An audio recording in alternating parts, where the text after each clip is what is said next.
Today I'm going to be showing you how to do the trap bar deadlift. You will step in carefully. I have found that if you start with your knees at the back of the bar, because if you have a floor like mine where it rolls, when you flip this up, it'll be in the right spot.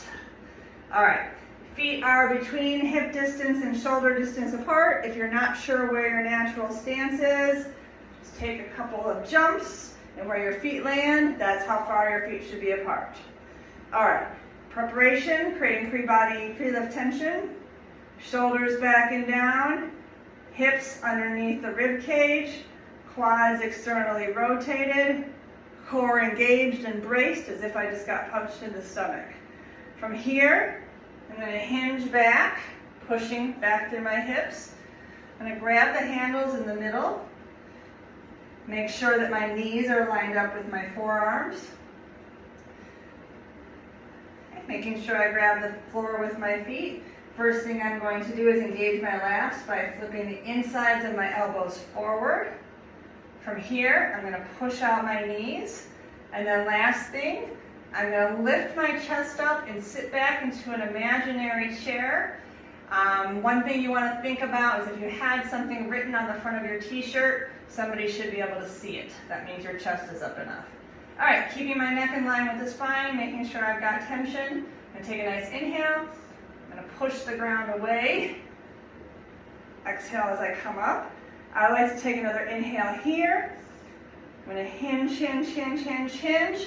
As soon as the bar gets to about my knees, bend my knees and put it down.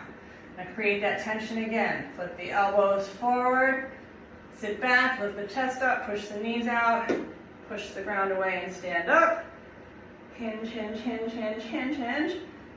Put the bar down. All right, now we're going to talk about some things that could go wrong.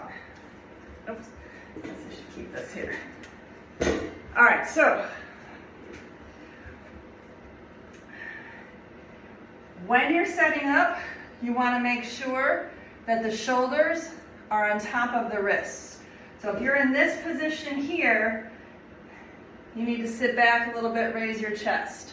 You still want to make sure that the butt is above the knees. You don't want to go into a squat. So you should definitely feel tension in the butt and the back of the thighs. When you come down, this bar that's in front, you want to keep it close to you. I'll show you correctly first. Hinge, hinge, hinge. Versus putting it out here and then trying to hinge down. That's a recipe to hurt your back. If you feel tension in your back in a negative way, you are either losing core engagement, hip alignment, or you're putting too much stress on your back because you're too far in front of the bar. Happy lifting.